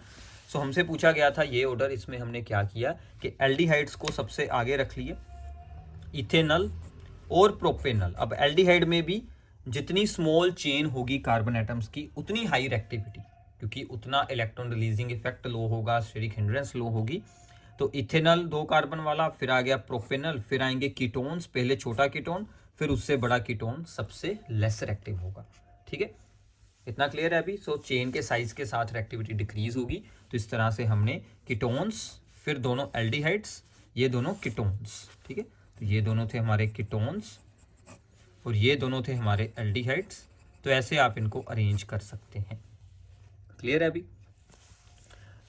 और यहाँ पर कुछ इसके साथ रिलेटेड हमने पॉइंट्स लिखे हैं कि ketones are less reactive than aldehydes. ये मैंने आपको बता दिया है। कीटोन्स में 2 अल्काइल ग्रुप हैं, एल्डिहाइड में एक ही होता है। एल्डिहाइड जिसके पास कोई भी अल्काइल ग्रुप ना हो वो सबसे ज़्यादा रिएक्टिव, जैसे कि फॉर्मेल्डिहाइड, ठीक है, इसके पास कोई अल्काइल ग्रुप नहीं है। फिर बाकी के सभी एल्डिहाइड जिनके पास एक अल्काइल ग्रुप है, फिर आएंगे हमारे कीटोन्स जिनके पास 2 अल्काइल ग्रुप हैं, वो उससे भी कम रिएक्टिव होंगे। अब जो बेंजेल्डिहाइड है यानी कि एरोमेटिक जो हमारे कंपाउंड्स होंगे, तो एरोमेटिक वाले कंपाउंड जहां पर CO ग्रुप डायरेक्टली बेंजीन के साथ जुड़ा है वो लेस रिएक्टिव हैं towards the nucleophilic addition reaction than the aliphatic aldehyde, क्योंकि बेंजीन रिंग का +R इफेक्ट होता है, वो अपने इलेक्ट्रॉन कार्बन की तरफ छोड़ देती है, भेज देती है, जिसके साथ कार्बन का पॉजिटिव चार्ज डिक्रीज हो जाता है, उसकी इलेक्ट्रोफिलिसिटी डिक्रीज हो जाती है, तो उस पर न्यूक्लियोफाइल का अटैक डिफिकल्ट हो जाता है। रीज़न आपको यहाँ पर बताया गया है, due to the +R effect, जो यहाँ से जो बॉन्ड का इलेक्ट्रॉन होता है वो C की तरफ शेयर हो जाता है, जिसके कारण पॉजिटिव चार्ज यहाँ पर रिड्यूस हो जाएगा। तो एरोमेटिक वाले एल्डिहाइड कीटोन एलिफेटिक से लो रिएक्टिविटी वाले हैं, लेस रिएक्टिव हैं, क्लियर है। तो यहीं से फिर हम लोग कुछ अरेंजमेंट्स बना लेंगे, जैसे कि यहाँ पर है acetaldehyde, that is the normal aliphatic aldehyde, reactive होगा। फिर उससे कम बेंजेल्डिहाइड है, बट सभी के सभी एल्डिहाइड कीटोन से हाई रिएक्टिविटी वाले हैं। अब this is the aromatic ketone acetophenone और दिस इज दी बेंजोफिनोन। यहाँ पर हमने क्या किया, 2 बेंजीन रिंग्स जोड़ दी। अब CO के आसपास एक बेंजीन रिंग ने ही उसकी रिएक्टिविटी को डिक्रीज कर दिया था, अब 2 तो बहुत ज़्यादा डिक्रीज कर देंगी।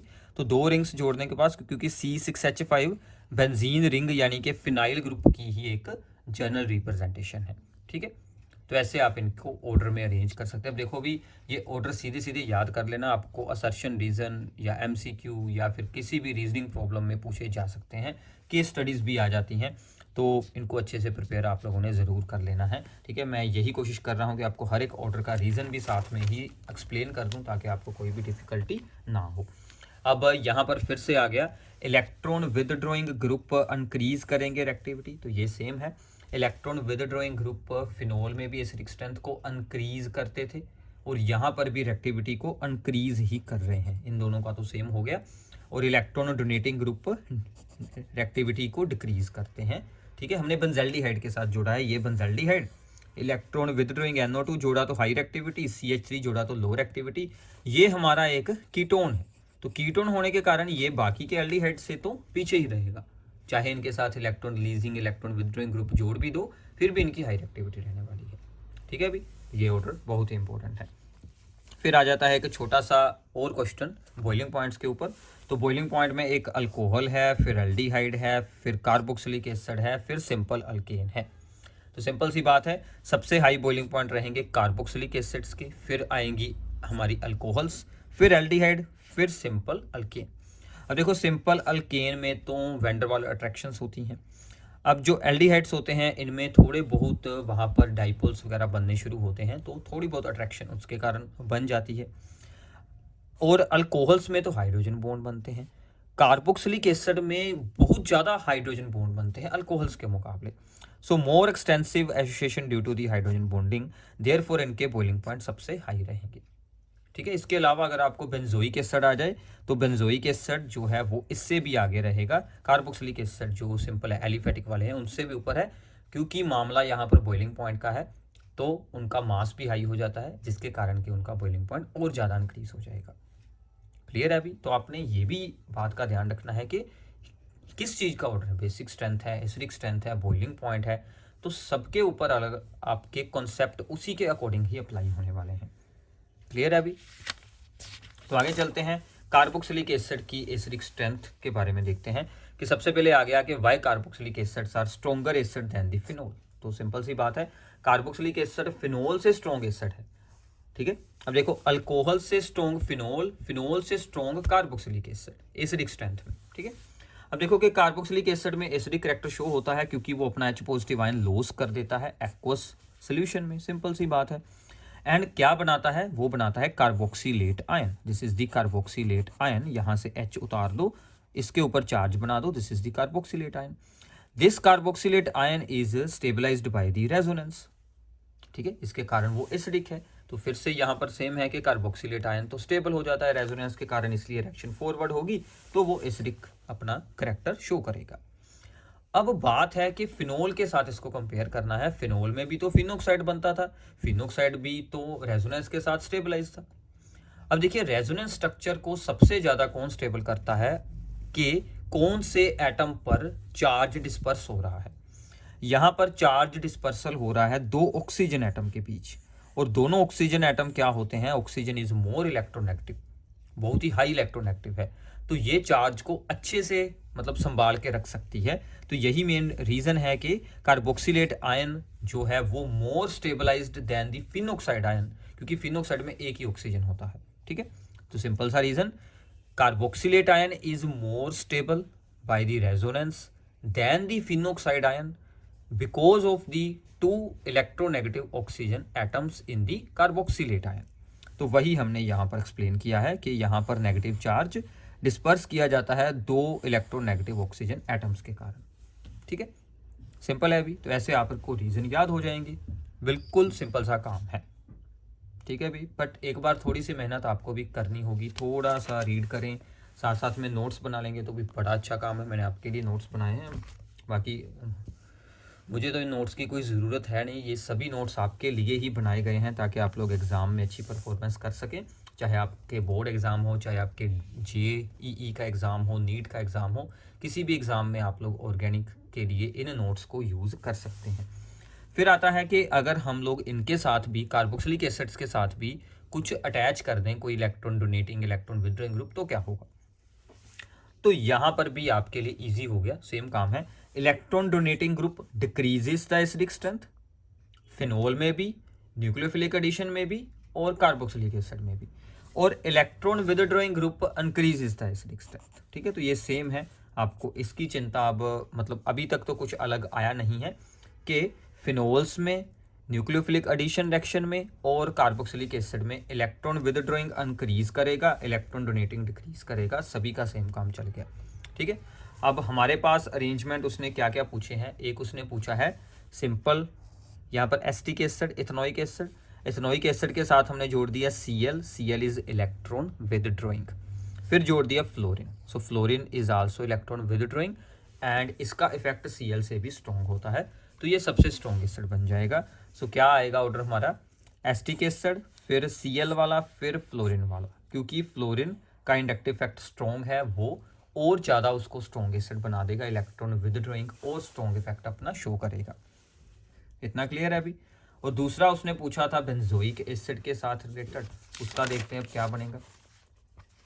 तो ये आ गया, अब इसमें भी सेम है, this is the benzoic acid. अगर हम लोग NO2 जोड़ेंगे that is electron withdrawing group, तो एसिडिक स्ट्रेंथ इंक्रीज हो जाएगी। अगर हमने 2 NO2 जोड़ दे तो और ज़्यादा इंक्रीज हो जाएगी, 3 जोड़ देंगे और ज़्यादा इंक्रीज हो जाएगी। तो जितने ज़्यादा इलेक्ट्रॉन विदड्रॉइंग ग्रुप्स होंगे उतनी स्ट्रॉन्ग वो एसिड बनेगा।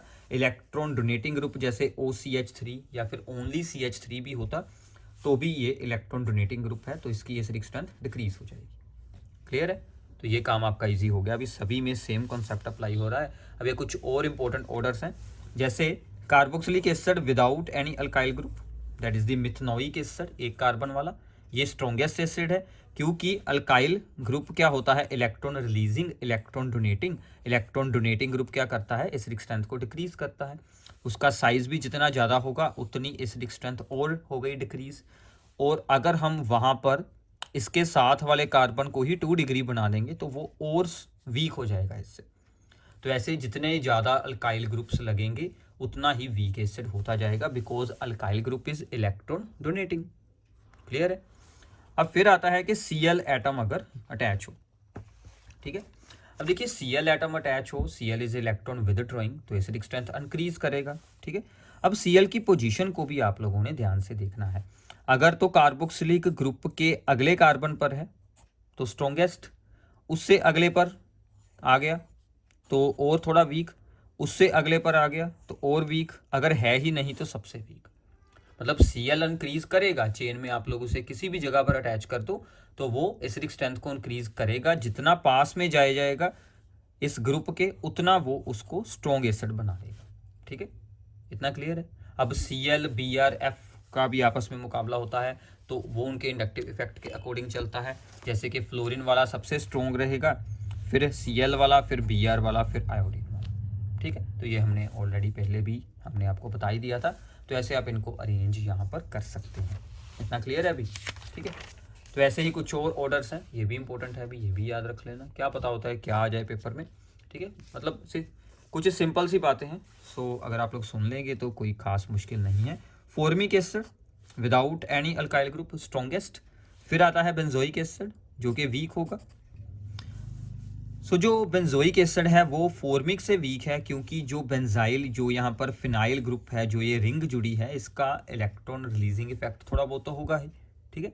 बाकी इनके और भी इफेक्ट होते हैं, जैसे कि इसमें रेजोनेंस इफेक्ट वगैरह हो, या इसकी हाइब्रिडाइजेशन को अगर हम लोग चेक करेंगे, इसकी हाइब्रिडाइजेशन sp2 होती है जिसके कारण ये इलेक्ट्रॉन्स को स्ट्रॉन्गली अपनी तरफ अट्रैक्ट भी करती है, ठीक है। तो इसके कारण ये नॉर्मल एलिफेटिक जो एसिड होते हैं उनसे स्ट्रॉन्ग एसिड है, ठीक है। तो यहां पर कंफ्यूज मत होना, ये एक्सेप्शन मान लो क्योंकि इसके साथ कोई अल्काइल ग्रुप है ही नहीं, ठीक है ना, कुछ नहीं जुड़ा, सिर्फ कार्बोक्सिलिक ग्रुप है, तो ये स्ट्रॉन्ग है। अगर कोई भी ग्रुप जोड़ देंगे तो वो वीक होगा। अब उनमें क्या है, अगर होगी एलिफेटिक चेन तो वो वीक है, अगर होगी हमारी बेंजीन रिंग तो वो स्ट्रॉन्ग है। Benzoic acid is stronger acid than the acetic acid. Reason आपको यहां से मिल जाएगा क्योंकि ये जो C एटम है ये हमारा sp2 हाइब्रिडाइज्ड है। sp2 हाइब्रिडाइज की इलेक्ट्रोनेगेटिविटी हाई होती है जिसके कारण वो इसके कार्बोक्सिलेट आयन को बाद में स्टेबलाइज कर देगा, अपनी तरफ इलेक्ट्रॉन को अट्रैक्ट करेगा, खींच के रखेगा, तो वो उसे स्टेबलाइज कर देता है। इसलिए sp2 हाइब्रिडाइज्ड वाले जितने भी आप लोग एसिड्स बनाएंगे, एसिड में क्या होता है, COOH के बाद वाले कार्बन की हाइब्रिडाइजेशन स्टेट आपने देखनी है। डबल बॉन्डेड हो तो sp2 है, अगर 3 बॉन्ड है तो sp है, अगर सिंगल है तो sp3 है, ठीक है। तो यहाँ पर sp2 हाइब्रिडाइजेशन वाला कंसेप्ट आप लोग लगाकर एक्सप्लेन कर सकते हैं कि why benzoic acid is stronger acid than the acetic acid, ठीक है। क्लियर है। बाकी हमारा सिंपल था कॉन्सेप्ट कि अगर आप लोग बेंजोइक एसिड के साथ कोई भी ग्रुप्स जोड़ते हैं, जैसे NO2 जोड़ते हैं, Cl जोड़ते हैं, और ये सिंपल बेंजोइक एसिड है, ये दोनों इलेक्ट्रॉन विदड्रॉइंग है। इनमें इंपॉर्टेंट क्या है कि NO2 is strong electron withdrawing effect होता है और Cl का वीक होता है, और OH तो हमारा इलेक्ट्रॉन रिलीजिंग है, तो ये वीक हो जाएगा। So this is the electron donating group और these are the electron withdrawing group, ठीक है। तो ये बात आप लोगों ने याद रखनी है। अब इनमें भी एक और प्रॉब्लम आती है जिसमें कि सभी को कंफ्यूजन हो जाती है, तो वो क्या है, वो है कि हमसे ना कई बार pKa वैल्यूज पूछ लेते हैं, किसी भी एसिड की pKa वैल्यूज। देखो pKa होता क्या है, पी के ए जब हमने सोल्व करना हो तो p K a is equals to minus logarithm of K a. तो इसका फार्मूला नहीं कहीं पर अप्लाई होगा, उसकी मत टेंशन लो। याद क्या रखना है कि जितना हायर पी के ए होगा उतना वीक एसिड होगा, जितना हायर पी के ए उतना वीक एसिड होगा, ऑपोजिट है, ठीक है। तो अगर आपको कहा जाए increasing order of P K ए, यानी कि आपने क्या लिखना है, decreasing order of acidic strength, ठीक है, decreasing order of acidic strength. हम ये जो साइन लगाने से पहले उसका डिक्रीजिंग ऑर्डर बना लेंगे कि सबसे स्ट्रॉन्ग एसिड, क्योंकि NO2 जुड़ा है, इलेक्ट्रॉन विदड्रॉइंग, फिर फ्लोरीन इलेक्ट्रॉन विदड्रॉइंग, फिर नॉर्मल जिसके साथ कोई अल्काइल ग्रुप है ही नहीं, फिर हमारा आ जाएगा एसिटिक एसिड, ठीक है। तो ये हो गया हमारा decreasing order of acidic strength. But ये क्या है, इंक्रीजिंग ऑर्डर ऑफ पीके, मतलब decreasing order of acidic strength का मतलब क्या होता है, increasing order of pK value.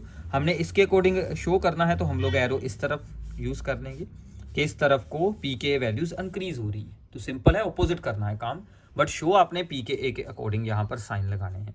तो पीके वैल्यूज मैंने नीचे दी भी हुई हैं, वैसे आपने याद नहीं रखनी, बट आपको थोड़ा सा आइडिया हो जाएगा कि होता क्या है, मतलब किस तरह की वैल्यूज आती हैं। कुछ इस तरह की वैल्यू आती है, जितनी लो वैल्यू होगी उतना स्ट्रॉन्ग एसिड होगा, जितनी हाई वैल्यू होगी उतना वीक एसिड होगा, ठीक है। तो ऐसे एक और अरेंजमेंट आपको पूछा जा सकता है, इंक्रीजिंग पीके वैल्यू, तो इसकी सबसे लो पीके वैल्यू, इसकी हाई, फिर इसकी हाई, फिर इसकी हाई, यानी कि ये सबसे स्ट्रॉन्ग एसिड, ये उससे वीक, ये उससे वीक, ये सबसे वीक। पिक्रिक एसिड जो मैंने आपसे नाम पूछा था कि फिनोल के साथ 2,4,6 try nitrophenol, that is the picric acid. Salicylic acid जो होता है कि ऑर्थो पोजीशन पर आप लोग बेंजोइक एसिड के साथ OH अटैच कर देते हैं, ये सिंपल बेंजोइक एसिड, ये हमारा फिनोल है, ठीक है। सो ये था आपके लिए कार्बोक्सिलिक एसिड्स के ऑर्डर। अब इसके बाद हमारा सिर्फ जो अमाइंस वाला चैप्टर बचता है, तो अमाइंस में से सबसे इंपॉर्टेंट हम लोग यहाँ पर अब स्टार्ट करते हैं। तो सबसे पहले है कि basic character of the amines. तो बेसिक करैक्टर ऑफ अमाइंस को आपने पहले अच्छे से अंडरस्टैंड करना है, फिर हम इस पर बेस्ड कुछ प्रॉब्लम्स को एक्सप्लेन करेंगे। तो अब देखिए कि अमाइंस बेसिक क्यों होते हैं, कोई भी चीज़ या अमाइंस को अगर हम यहाँ पर देखें तो वो बेसिक करैक्टर क्यों शो करती हैं, क्योंकि नाइट्रोजन एटम के पास होता है lone pair of atoms, lone pair of electrons, जो कि वो किसी को डोनेट कर सकती है और वो एक्ट कर सकती है एज ए लुईस बेस। तो नाइट्रोजन का जो लोन पेयर है वो इसको बेसिक बनाता है, जिसके कारण ये लुईस बेस बन जाता है। अब इसमें कुछ इंपॉर्टेंट पॉइंट्स जो आपने अब यहाँ से याद कर लेने हैं, अभी अच्छे से इनको अंडरस्टैंड कर लेना। एलिफेटिक अमाइंस जो होते हैं, जब NH2 के साथ अल्काइल ग्रुप जुड़ जाता है, that is stronger base than the simple ammonia. तो अमोनिया में N के साथ सभी हाइड्रोजन है, यहाँ पर हमने एक हाइड्रोजन हटाकर एक अल्काइल ग्रुप लगा लिया। फिर से सेम बात है, जहां पर भी अल्काइल ग्रुप आ गया, अल्काइल ग्रुप का होता है electron releasing inductive effect, +I effect. तो +I इफेक्ट होने के कारण वो नाइट्रोजन एटम पर इलेक्ट्रॉन डेंसिटी को इंक्रीज कर देता है, अपने इलेक्ट्रॉन उस तरफ को छोड़ेगा तो N पर इलेक्ट्रॉन डेंसिटी इंक्रीज हो जाएगी, वो ईजिली अपने इलेक्ट्रॉन को अटैक कर पाएगा, शेयर कर पाएगा, तो उसकी बेसिक स्ट्रेंथ इंक्रीज हो जाती है, ठीक है। इतना क्लियर है अभी। तो aliphatic amines are stronger base than the ammonia due to electron releasing inductive effect. अब देखिए, अगर हम लोग गैस फेस में अमाइंस को देखते हैं तो अमाइंस में सिंपल सा कॉन्सेप्ट है कि 3rd degree amines are the strongest base, फिर आएंगे 2 डिग्री, फिर आएंगे 1 डिग्री। सो 3rd डिग्री, फिर 2 डिग्री, फिर 1 डिग्री, ठीक है। अब देखिए 3rd डिग्री में 3 अल्काइल ग्रुप हैं, तो N के साथ सभी जगह पर अल्काइल ग्रुप आ चुके हैं। 2 डिग्री में 1 हाइड्रोजन है, 2 अल्काइल ग्रुप हैं, और 1 डिग्री में 2 हाइड्रोजन है, 1 अल्काइल ग्रुप है। जितने ज़्यादा अल्काइल ग्रुप उतना high electron releasing inductive effect, उतनी ज़्यादा N पर इलेक्ट्रॉन डेंसिटी इंक्रीज हो जाएगी और वो स्ट्रॉन्ग बेस बन जाएगा। सिंपल सा कंसेप्ट है। तो दोनों चीज़ें इलेक्ट्रॉन रिलीजिंग इंडक्टिव इफेक्ट के ऊपर ही एक्सप्लेन हो रही हैं।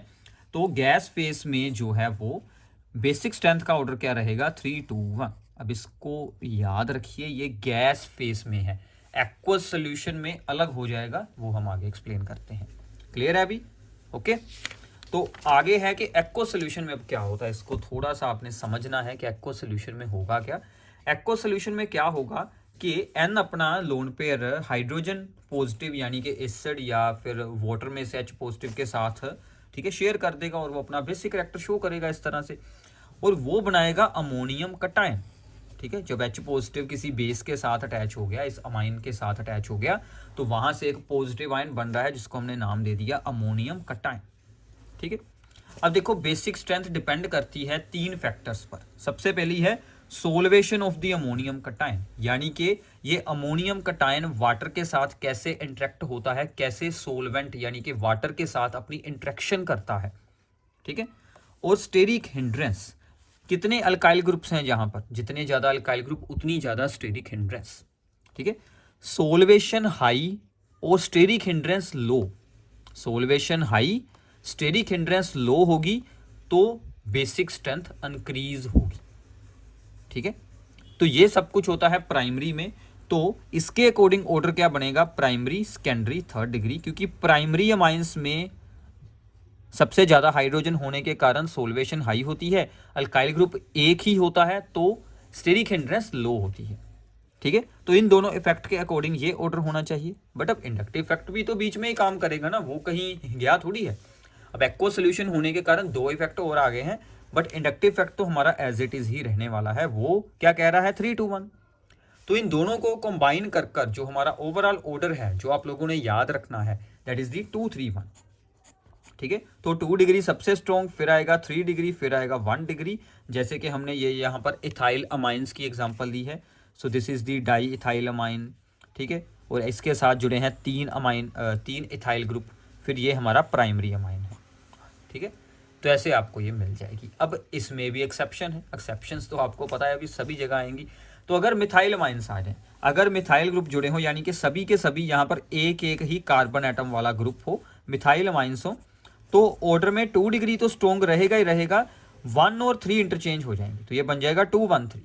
तो ये बात आप लोगों ने अभी याद रखनी है। अभी देखियो, अब इनको याद रखिए, आप लोग साथ में प्रॉब्लम करिए प्रैक्टिस के लिए, तो अच्छे से हो जाएगा। एक याद रख लो, ठीक है, जो सब पर अप्लाई होता है, 2-3-1, 2-3-1।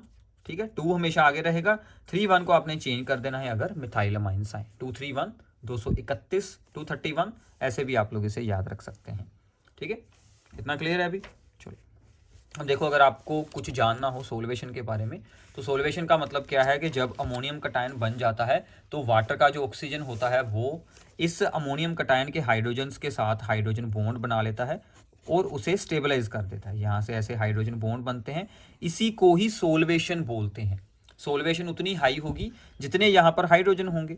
अब ये हमारा प्राइमरी का था तो 3 है, सेकेंडरी होगा तो 2 हाइड्रोजन रह जाएंगे, यहाँ पर भी आर आ जाएगी। थर्ड डिग्री होगा तो ये, तो इन दोनों प्लेसेस पर भी अल्काइल ग्रुप आ जाएगा, एक ही हाइड्रोजन बच जाएगी, तो उतनी सोल्वेशन भी हमारी लो हो जाएगी। ठीक है, अभी इतना क्लियर हो गया। चलो, तो ये आपने ऑर्डर याद रखना है कि एक्वा सोल्यूशन में क्या है, 2-3-1। ठीक है, 2-3-1। ओके, 3 फैक्टर्स हैं, वो भी आपने याद रखने हैं। अब आ जाती है कि एनिलीन, यानी कि जो हमारे अराइल अमाइंस होंगे, तो aniline is weaker base than the aliphatic amine. अब यहाँ पर बेसिक करेक्टर है, अभी एसिडिक के साथ कंफ्यूज मत होना, एसिडिक में कुछ और कंसेप्ट लगते हैं, बेसिक में अलग लगेंगे। ठीक है, तो जैसे कि इथेन अमाइन है, this is the strong base than the amine than the aniline. ऐसे ही बेंजाइल अमाइन है, NH2 साइड चेन के साथ जुड़ा है, वो आगे बेंजीन के साथ जुड़ी है। अगर बेंजीन के साथ ही डायरेक्टली NH2 जुड़ा हो वो वीक बेस है, ये स्ट्रॉन्ग बेस है। बेसिक स्ट्रेंथ की बात हो रही है। अब देखो ऐसा क्यों है, सिंपल सी बात है, जो N का लोन पेयर है वो बेंजीन की तरफ अट्रैक्ट हो जाता है, बेंजीन में डिस्पर्स हो जाता है, डी लोकेलाइज हो जाता है। ठीक है, कुछ भी आप लोग वर्ड यूज कर सकते हैं कि N एटम के लोन पेयर को अट्रैक्ट कर लेती है बेंजीन रिंग, यानी कि डी लोकेलाइज्ड हो जाता है बेंजीन के ऊपर, मतलब पूरी रिंग के ऊपर वो शेयर हो जाता है। ठीक है, इसके कारण अब वो अटैक होने के लिए फ्री नहीं है, तो N की इलेक्ट्रॉन डेंसिटी डिक्रीज हो जाती है, क्योंकि उसके साथ हमने बेंजीन जोड़ी हुई है, जिसके कारण उसकी बेसिक स्ट्रेंथ भी डिक्रीज हो जाती है। क्लियर है। अब इसमें भी सेम कंसेप्ट है कि इलेक्ट्रॉन डोनेटिंग ग्रुप होगा तो वो इंक्रीज करेगा। अब देखो ये इजी है, ये एसिडिक के ऑपोजिट कर दो। एसिडिक में इलेक्ट्रॉन विदड्रॉइंग इंक्रीज करता था, यहाँ पर बेसिक है तो इलेक्ट्रॉन डोनेटिंग बेसिक स्ट्रेंथ को इंक्रीज करेगा, इलेक्ट्रॉन विदड्रॉइंग बेसिक स्ट्रेंथ को डिक्रीज करेगा। अब ये हमारा एनिलीन, इलेक्ट्रॉन विदड्रॉइंग ने वीक बेस बना दिया, पैरानाइट्रो एनिलीन, और CH3 जोड़ेंगे, ऊपर NH2 है तो इसका नाम होता है पैराटोलुइडाइन। पैराटोलुइडाइन ये हमारा स्ट्रॉन्ग बेस बनेगा बिकॉज इसके साथ इलेक्ट्रॉन डोनेटिंग ग्रुप है। ठीक है, इतना क्लियर है। अगर हम लोग एनिलीन को ही प्राइमरी सेकेंडरी थर्ड डिग्री में चेंज करें तो ये था हमारा प्राइमरी, ठीक है, सिंपल अराइल अमाइन। हमने यहाँ पर एक H हटाकर एक CH3 जोड़ दिया, वो 2 डिग्री। एक और हाइड्रोजन है, इसको भी हटाकर एक और CH3 जोड़ दें, वो थर्ड डिग्री। तो इसमें ऑर्डर आपका अगर गैस फेस में पूछा जाए तो सिंपल रहेगा 3 2 1, ठीक है। ये आपको गैस फेस में ही सिर्फ पूछा जाएगा, तो इसको आपने याद रख लेना है। क्लियर है अभी? तो ऐसे कुछ ऑर्डर्स हैं, तो ये इस पर बेस्ड एक हम लोग प्रॉब्लम कर लेते हैं। आपको 5 अरेंजमेंट्स एक ही प्रॉब्लम में हैं। अगर पीछे का कुछ भी नहीं समझ आया, ठीक है, मान लीजिए, तो इनके आंसर याद कर लेना अभी, उससे भी आपका काम चल जाएगा। सबसे पहले ये प्रॉब्लम है, मिथाइल अमाइंस हैं, तो मिथाइल अमाइंस में क्या लगेगा अभी? नॉर्मल में क्या था 231, ठीक है, इसमें क्या लगेगा 231, इसमें फिर 213 आ जाएगा, ठीक है। तो हम लोग वैसे इनके आंसर लिख देते हैं। तो ये हो गया हमारा सेकेंडरी माइन, ये हो गया प्राइमरी, ये हो गया थर्ड डिग्री। क्योंकि वो सभी मिथाइल माइंस हैं तो इसमें ऑर्डर क्या होता है 213। नीचे वाले इथाइल माइंस हैं, उसमें ऑर्डर क्या होगा 231। ये हमारा 2 डिग्री, ये हमारा 3 डिग्री, ये हमारा 1 डिग्री अमाइंस है। क्लियर है अभी? अब देखो भी, इनको रिटर्न में काम कीजिए। रिटर्न में काम करोगे तो ही आपको याद होंगे। ऐसे सुनकर देखकर नोट्स भी आपको मिल जाएंगे, आप लोग उनकी कॉपी कर कर भी रख लेंगे, ठीक है ना, फोटोस्टेट करवा कर उसका आप लोग प्रिंट आउट रख लेंगे। बट हाथ से सोल्व करेंगे, खुद सोल्व करेंगे तो ही इनकी स्ट्रक्चर्स, इनके नाम, कैसे ऑर्डर लिखते हैं, कैसे इनको रिप्रेजेंट करते हैं, वो सब कुछ आपको फिर ही पता चलेगा, ठीक है। और ये भी ऑर्डर हमारा ऑलरेडी हो चुका है। एनिलीन, पैरानाइट्रोएनिलीन एंड पैराटोलुइडाइन, ये सबसे स्ट्रॉन्ग, ये उससे वीक, ये सबसे वीक, क्योंकि इलेक्ट्रॉन डोनेटिंग ग्रुप इंक्रीज करता है, फिर एनिलीन है, फिर इलेक्ट्रॉन विथड्रॉइंग है, ठीक है। तो ये हमने ऑलरेडी सभी को एक्सप्लेन कर दिया था। और एक ऑर्डर यहाँ पर और है, बेंजाइलमाइन एक एलिफेटिक है, ये स्ट्रॉन्ग होगा। फिर आएंगे हमारे एरोमेटिक वाले, ठीक है। तो एरोमेटिक में भी ये है 2 डिग्री, ये है 1 डिग्री। तो ऐसे आप इनको अरेंज करेंगे। तो एलिफेटिक स्ट्रॉन्ग, फिर आएंगे जो अराइल अमाइंस हैं, तो अराइल अमाइन में अप्लाई कर दें 3 to 1, ये हमारा 2 डिग्री है, फिर आएगा 1 डिग्री, ठीक है। क्लियर है? एक और है यहाँ पर ऑर्डर, ये वाला देखते हैं अभी। This is the aniline, C6H5 होती है बेंजीन, उसके साथ NH2, this is aniline. This is aniline के साथ 2 अल्काइल ग्रुप जोड़े हैं, यानी कि 3rd degree. This is the normal, ठीक है, aliphatic 2 degree mine. This is the primary mine. अब देखो एलिफेटिक, ये दोनों एलिफेटिक हैं, ये दोनों एरोमेटिक है। अब यहाँ से आपको सिंपल आइडिया हो गया कि ये दोनों स्ट्रॉन्ग रहेंगे, ठीक है ना, ये दोनों स्ट्रॉन्ग रहेंगे क्योंकि एलिफेटिक है। ये दोनों आगे, फिर ये दोनों आएंगे। अब इनमें हम लोग कैसे अरेंज करेंगे? 2 डिग्री आगे, फिर 1 डिग्री, फिर यहाँ पर भी ऐसे ही कर देंगे, ठीक है ना, 3 डिग्री आगे, फिर आएगा 1 डिग्री। क्लियर है? तो ऐसे आप इनको सिंपल से अरेंजमेंट में डिवाइड कर सकते हैं। सबसे पहले एलिफेटिक लिखते हैं, ये दोनों एलिफेटिक आ गए, एलिफेटिक में 2 डिग्री आगे, 1 डिग्री बाद में। फिर आएंगे हमारे अराइलमाइन, अराइलमाइन में हमारा 3rd डिग्री, फिर आएगा 1 डिग्री, ठीक है। तो ये ऑर्डर आपको सिंपली याद हो जाएंगे। क्लियर है अभी? अब इसमें भी क्या है अभी, जैसे एसिड में था pKa वैल्यू, यहाँ पर आ जाती है pKb वैल्यूज, ठीक है। तो pKb वैल्यूज में भी सेम काम है, जितनी हायर pKb वैल्यू उतनी ही लोअर बेसिक स्ट्रेंथ। तो अगर हमसे पूछा गया है increasing order of the pKb value, यानी कि decreasing order of basic strength, ठीक है। तो सबसे स्ट्रॉन्ग बेस आगे, फिर वीक, फिर उससे वीक, फिर उससे वीक, ठीक है। अब देखो सबसे स्ट्रॉन्ग है 2 डिग्री, फिर आएगा 1 डिग्री, फिर अमोनिया, फिर आएगा हमारा यहाँ पर अराइलमाइन यानी कि एनिलीन। तो हमने सबसे स्ट्रॉन्ग, फिर उससे वीक, फिर उससे वीक, फिर उससे वीक, यानी कि इसकी pKb सबसे लो, इसकी उससे हाई, उससे हाई, उससे हाई, सबसे हाई pKb वैल्यू इस तरफ होगी, ठीक है।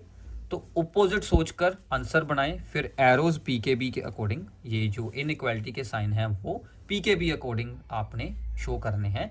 एसिडिक स्ट्रेंथ के अकॉर्डिंग सिर्फ अरेंज करना है। ये जो साइंस हैं ये आपने pKb के हिसाब से लगाने हैं। जो भी उसने पूछा है, pKb पूछी है, pKb के अकॉर्डिंग करें। अगर सिंपल एसिडिक स्ट्रेंथ या बेसिक स्ट्रेंथ का ऑर्डर पूछा है तो उसके अकॉर्डिंग करें, ठीक है। अब इसके बाद आते हैं boiling points of the amines and amine और अल्कोहल्स को कंपेयर कर लेते हैं। ब्यूटेनॉल, ब्यूटेनमाइन, ब्यूटेन, तो किसका बॉइलिंग पॉइंट सबसे हाई होगा? अल्कोहल का। तो अल्कोहल का सबसे हाई, फिर अमाइंस का, फिर ब्यूटेन का। अब देखिए क्यों?